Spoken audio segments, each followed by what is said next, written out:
So I got reached out to by Drillcore to play their game in early access, and I saw cute pixels, base building, aliens that want to eat my liver. It looked like a pretty easy game, and so then I played it for a couple of hours, and oh, was I so wrong. Wait, what's going on? What is that, Spider-Man? Danger imminent. Tell your sister I loved her. Tell her yourself. No! Well, boys, it was a good run.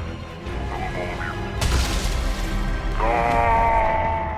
I, for one, could not make any progress on this game, and so I was filled with a rage and anger that made me want to go into the game and kill the aliens myself. I then made a goal. My lifelong mission today was now to play the game for 24 hours in order to possibly have a chance to kill the boss in the game, Arachnor. By doing so, this would let me sleep at night in peace, knowing that the game has no hold on me. But how did we get here? Well, let's go back to the very beginning, when I booted up Drillcore and watched the introduction for the very first time. In a fictional galaxy where planets are too cold, hot, or too eldritch horror, we're sent onto the planet to drill deep down inside and launch a core inside to stabilize the planet's climate. The problem is, that's really hard to do. Anyway, let me show you around, folks. Here's our platform. We can build stations here, and here's our workforce. Our goal is to get 4 coal from the entire stone mining area and also gather other materials to expand our workforce and get more upgrades to keep on mining. But when nighttime hits, we gotta fight off the aliens. These little guys are unironically so hard to deal with. But hey, that's not a problem on the first night. And so we keep on mining throughout the day. And also when night falls, you have the option to retreat all your workers to base, or you can keep on mining and risk dying to one of these guys. Now, so far, the current strategy that I had was to get as many workers as possible in order to keep on mining this blue ore, iron, and keep gathering upgrades. This ensures somewhat of a quick sweeping in the mines for more iron, this red ore called swarmite, and finally coal. These are the 3 key things that we need to expand our entire operation. And right now, that operation is to make 2 trips down to 150 meters. And on night 5, we had enough to make our first trip down. This right here, ladies and gentlemen, is the general gameplay loop of Drillcore. Basically gathering enough coal to go downstairs and fighting off the aliens at night. Now, in the couple of first playthroughs that I had, this one time awaited me something horrible. A horror that I was simply not ready to fight. The Arachnor Boss. The only boss that I knew existed at this point in the game, and I could not kill it. I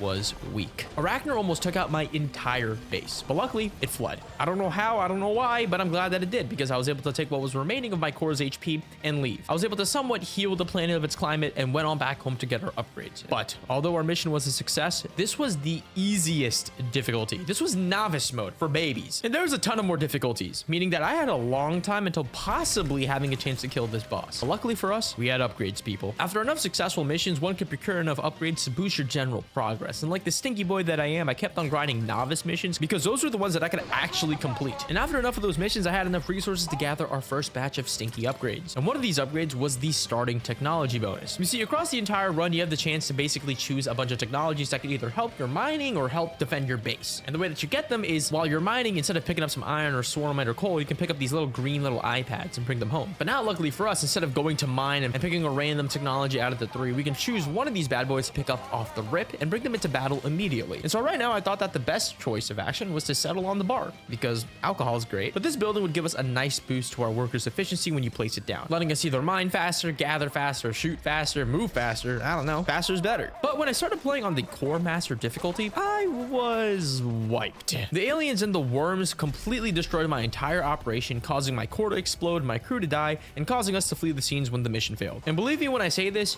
this was very often. This was more frequent than me ordering a pizza and finishing the entire thing in one whole sitting, because I was fuming. I even unlocked a brand new ice planet to change things up.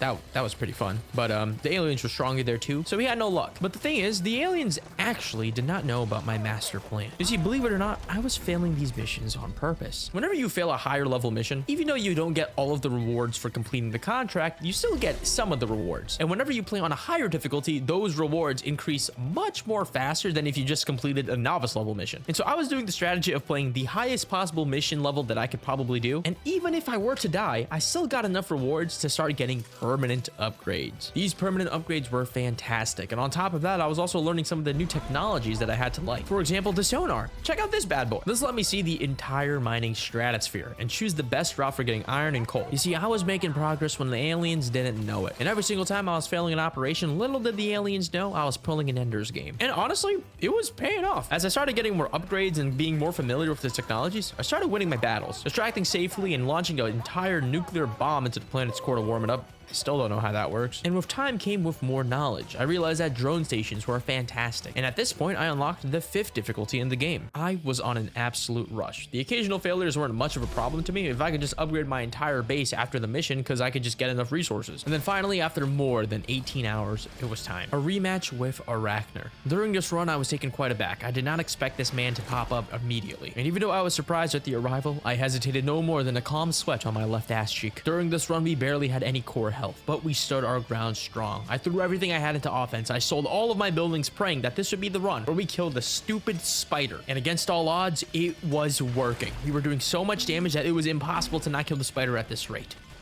Until it left. I don't know why it left. It left. It left me all alone, and with my HP low during the next round of aliens, I perished. Once more, I was defeated. A sad, bitter defeat. After hours of playing, could it really be no way to kill this stupid spider? But you see, my friends, that's where the stupid spider had it all wrong. It really thought that it could beat me. This was all part of my master plan. After that operation, I finally had enough resources to unlock the last powerful upgrade of my platform, Elite Workers. This upgrade lets me hire stronger, faster, even better workers to explore and extract resources from the mines. And these guys were amazing. Sure, they cost a pretty penny and took up more space than an overfed cat, but these were absolute monsters. These guys were mining faster, gathering faster, and so operations were becoming easier. And with everything that I learned, I gave it one more shot. I began starting my final operation, starting it where it all began. I finally had everything that I needed to kill Arachnor, and if I couldn't, I would rather die standing than live kneeling. We started off by spawning in and placing down a foundry for some consistent iron. And at this point in the game, I had unlocked the 2 free building upgrades, allowing us to place 2 barracks on top of that. This also gave us enough iron to hire a big miner.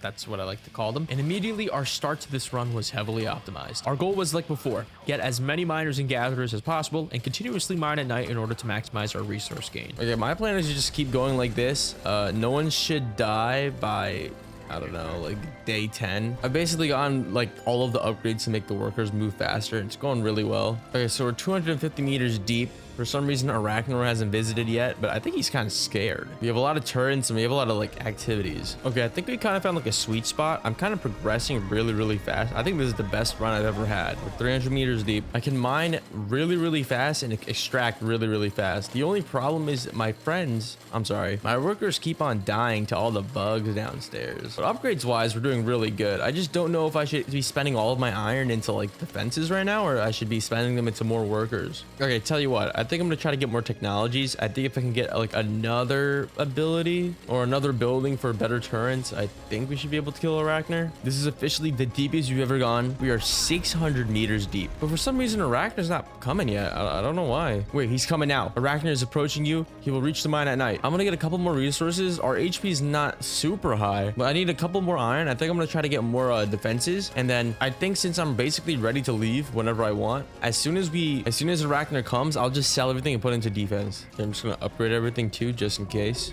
Welcome back, buddy. You're not gonna live for very long. Okay, I don't know why he flooded last time, so I'm gonna try to lure him down even more. I'm gonna test my theory though. I want to see that if I get him to half HP, does he flee away? Because I think that's what ends up happening. Also, our damage is absolutely insane right now.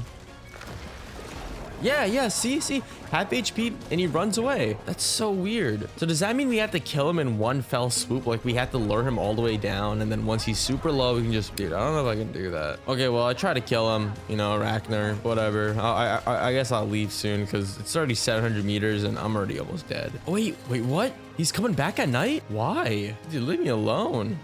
Freak. Okay, here's the plan. When he comes, I'm going to sell all my buildings, like actually this time.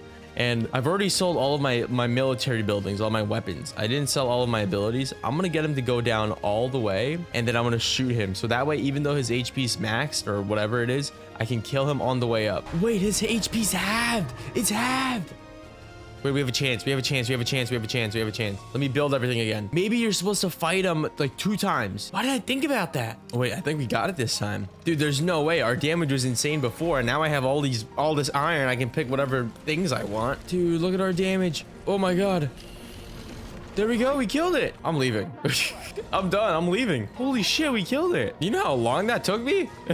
That took me so long. That was so hard, and we played on the easiest difficulty. Oh my goodness. Why is this game so hard? Anyway, thank you guys so much for watching this video. This was my experience with Drill Corps. It was absolutely fun. They reached out to me in early access and asked me to play. And I think today you can now finally play Drill Corps for early access yourself. So go check that out. Use my link in the description. I genuinely think this game is super fun and I enjoyed my time with it. And yeah, thank you so much to Drill Corps for sponsoring today's video. And yeah, guys, it's been Adrian.